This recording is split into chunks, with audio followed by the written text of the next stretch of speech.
Senhor esteja convosco. Ele está no meio de nós. Proclamação do Evangelho de Jesus Cristo, segundo João. Glória a vós, Senhor.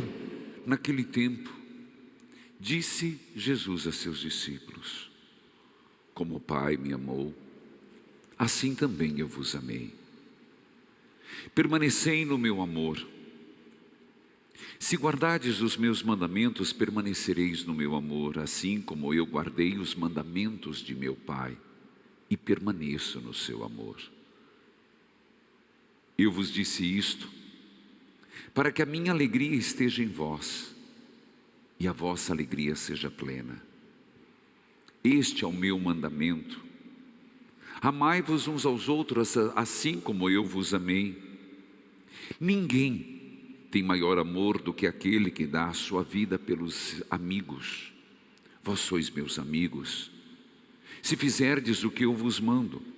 Já não vos chamo servos, pois o servo não sabe o que faz o seu senhor. Eu vos chamo amigos, porque eu vos dei a conhecer tudo o que ouvi de meu Pai. Não fostes vós que me escolhestes, mas fui eu que vos escolhi, e vos designei para irdes, e para que produzais fruto, e o vosso fruto permaneça. O que então pedirdes ao Pai em meu nome, Ele vô-lo concederá. Isso eu vos ordeno: amai-vos uns aos outros. Palavra da salvação. Glória a vós, Senhor. Que a palavra de Deus perdoe os nossos pecados. Amém.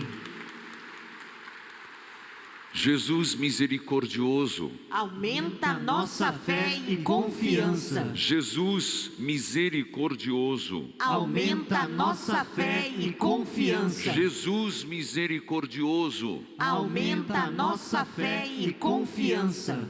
E mais do que nunca nós precisamos aumentar a nossa fé. Não é porque não temos fé. A fé é dom, é graça. Meus irmãos, a fé é um dom de Deus que nós recebemos quando nascemos, um dom infuso. É chamado dentro da teologia das virtudes teologais. Mas nós temos que ter um cuidado tão grande com a fé. Cuidado, zelo, como a gente tem com as plantas que precisam ser adubadas, cuidadas, regadas. E nós precisamos regar essa fé naquilo que o Senhor diz: permaneçam no meu amor. O amor de Deus é o melhor substrato, é o melhor adubo, é o melhor água a ser regada para a nossa fé. Então quem tem fé, todos têm, mas quem age movido pela fé, cuide para não perder. Vale para mim como padre, vale para você, vale para todos nós. Esse cuidado com a fé. E por isso temos que sempre pedir: Senhor, eu creio, mas aumentai minha fé. Porque vem momentos em que nós nos questionamos.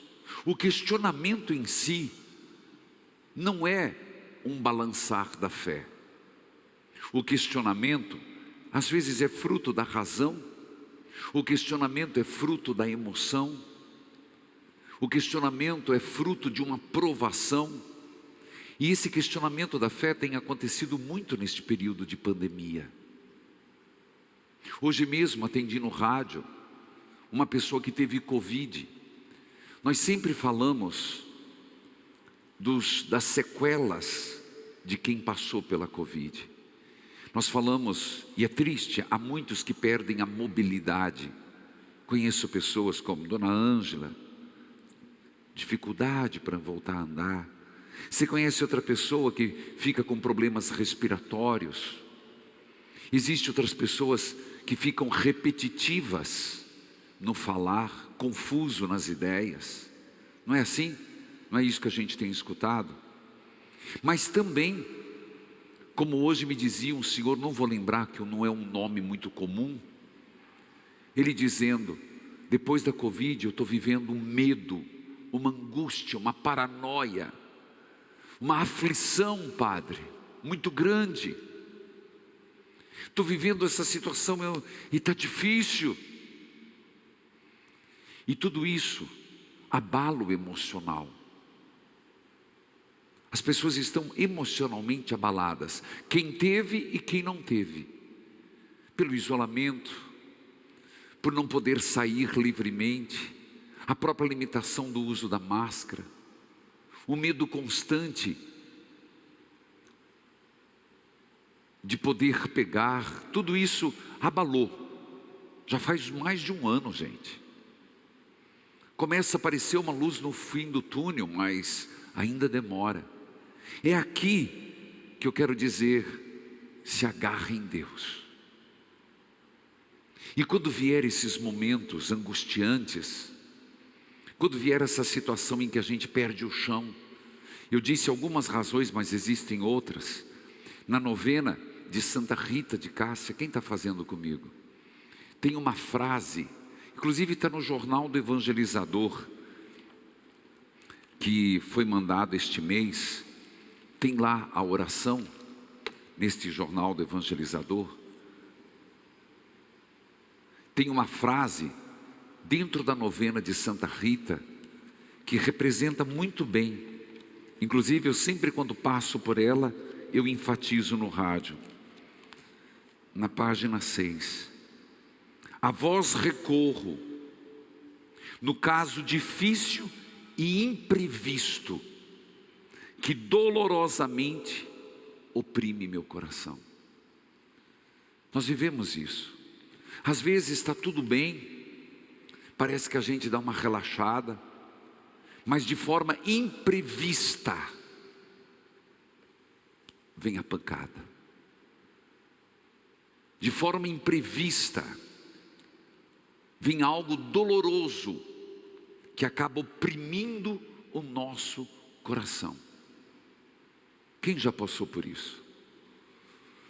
Meus irmãos, por isso é que essa novena hoje, nós estamos no segundo dia, pedindo: Jesus misericordioso, esse é o nosso pedido. Aumenta a nossa fé e confiança. A resposta de Jesus é imediata hoje: permaneça no meu amor. Que coisa boa, não é? Permanecer no amor. É claro, esse evangelho apareceu domingo e semana passada ele foi apresentado com vários tópicos. Jesus vai dizer que permanecer no amor tem uma condição: viver os mandamentos. E o mandamento, ele diz no final: isso eu vos ordeno, amai-vos uns aos outros. Então, permanecer no amor em Jesus é permanecer no amor ao outro. Pelo menos, se não é possível amar a todos, não guardar raiva, não guardar desejo de vingança, não guardar desejo de querer o mal do outro. Isso já é libertador. Isso já é o começo do mandamento.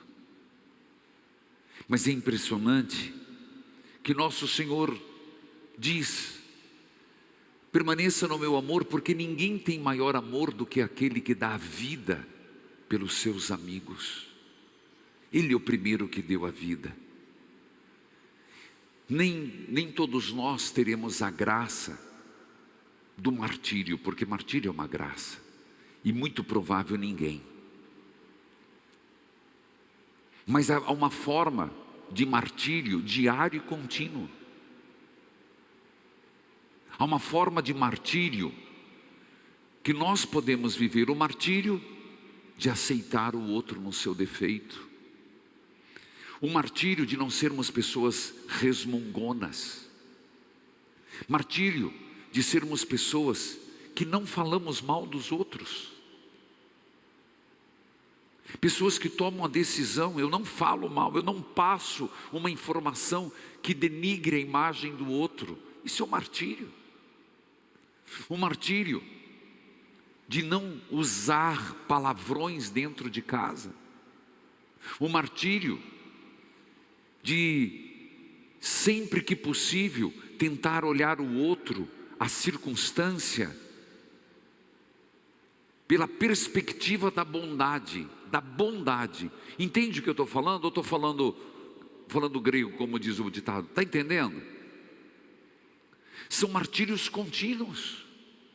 Santa Teresinha do Menino Jesus, ela estava rezando, uma mulher profunda na oração, e tinha uma idosa religiosa, que ela não fala que é Parkinson, mas ela ficava o tempo todo fazendo barulho, a freira monja, a religiosa monja, perdão, com o rosário, e eram horas e horas de meditação.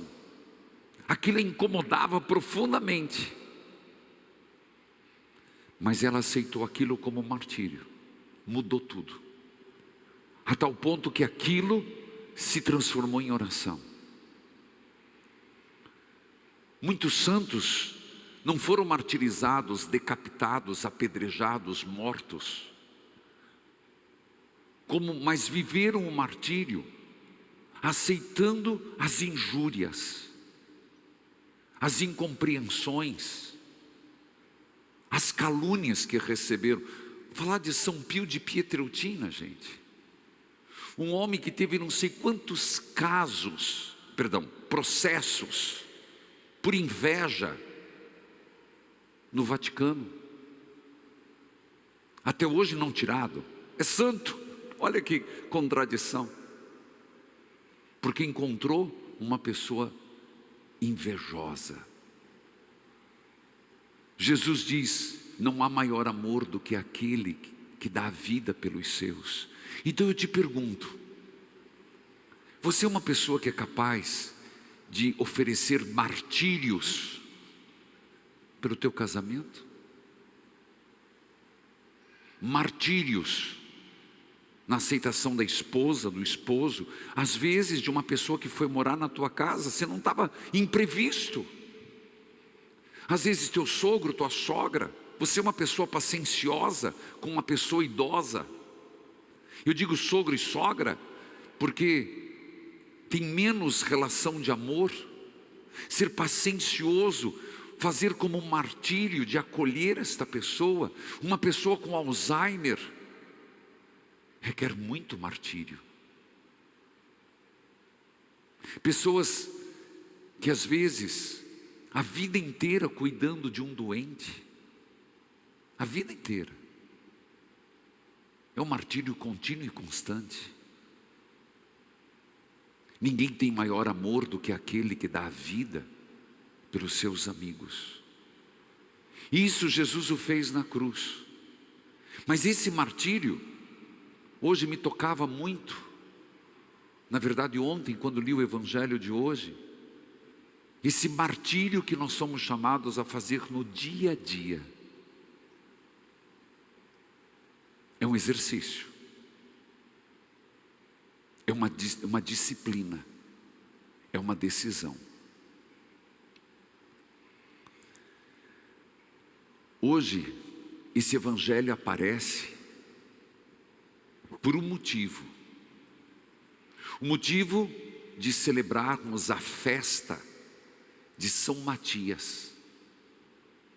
A primeira leitura proclamada, que foi de Atos dos Apóstolos, capítulo 1, entre o versículo 17 e 23, mais ou menos, coloca quem foi Matias. Nós sabemos, falar de São Matias não tem como falar dele sem falar de quem não aceitou o martírio, de quem não permaneceu no amor de Jesus, Judas Iscariotes. Não tem como não falar. O texto fala que os Atos dos Apóstolos, nesse capítulo 1, os apóstolos viram e reuniram mais ou menos 120 discípulos de Jesus. Pedro toma a palavra e começa a dizer: é preciso que venha o 12º. Você já expliquei várias vezes, 12 apóstolos, 12 pedras, 12 tribos de Davi, 12 tribos de Israel, 12 estrelas no Apocalipse, significa a totalidade. Estava manco, Judas tinha se enforcado, e era preciso por o 12º. O critério de Pedro foi: aquele que vai estar aqui, ocupando o 12º lugar, não lugar em prioridade, completando os apóstolos, tem que ser alguém que conviveu com Jesus, conosco, desde a sua vida pública. Então, Matias. Foi apresentado Matias e depois o Justo, um outro, José o Justo. Mas o critério era alguém que acompanhou a vida de Jesus. Então Matias, podemos dizer que desde que Jesus começou a vida pública, ele acompanhou Jesus Cristo. Foi quando eles rezaram o Espírito Santo. Me impressiona muito ver como os apóstolos, e nós tem a ascensão do Senhor domingo, inclusive tem muitas vagas para as missas. Como é que vou ficar sem missa? Mas está frio, padre. Frio você vai estar em casa, frio você vai estar aqui. E depois vem Pentecostes. Como os apóstolos viveram a força do Espírito Santo. Eles rezaram, fizeram um sorteio e foi Matias. É impressionante, o nome Matias, eu tenho até um afilhado com o nome, significa dom de Deus. Então quem tem nome de Matias, saiba. Matias entrou no colégio apostólico, como assim chamamos, e a partir dali recebeu o Espírito Santo. Ele não estava no dia de Pentecostes, recebeu o dom do Espírito Santo e se tornou um evangelizador.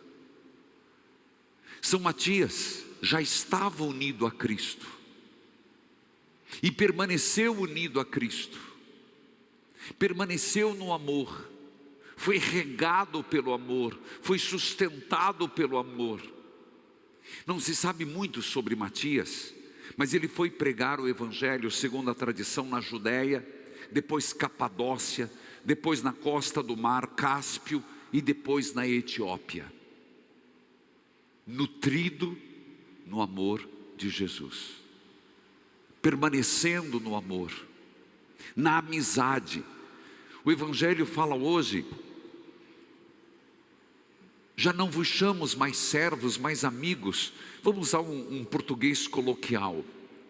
Às vezes alguém que diz que é nossa amiga, que honra você ser meu amigo. Agora eu te digo, que honra Jesus ser nosso amigo. E que honra sermos chamados amigos de Jesus. Filhos queridos, Matias sofreu um martírio. Foi na Etiópia. Foi apedrejado e decapitado. Santa Helena, a mãe de Constantino, logo depois do Edito de Milão, 312, ela pôde fazer as suas viagens à Terra Santa. E foi ela quem trouxe os restos mortais de São Matias. Uma parte está na Alemanha e outra parte está na igreja de Santa Maria Maior, a Basílica Papal. Mas esse viveu o martírio, apedrejado e decapitado. Por isso São Matias geralmente é apresentado com machado, motivo da sua morte. Aprendemos com São Matias, aprendemos com os apóstolos, aprendemos com Jesus, mas fica-nos hoje a nossa reflexão. Ninguém tem maior amor do que aquele que dá a vida. Eu tenho dado a minha vida, mesmo que de forma sacrificiosa. Sacrifício. Dar a vida sem sacrifício é fácil. Até no parto é um sacrifício. Mas, meus irmãos, se nós oferecermos um pouco mais de nossa vida, mesmo no sofrimento, no sacrifício, nós mudamos o mundo. O amor muda o mundo. E não há amor sem sacrifício. Vocês sabem disso. Eu sei disso. Não há amor verdadeiro sem sacrifício.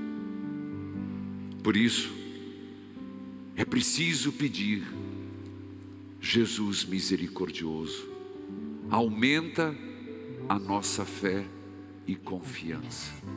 Amém.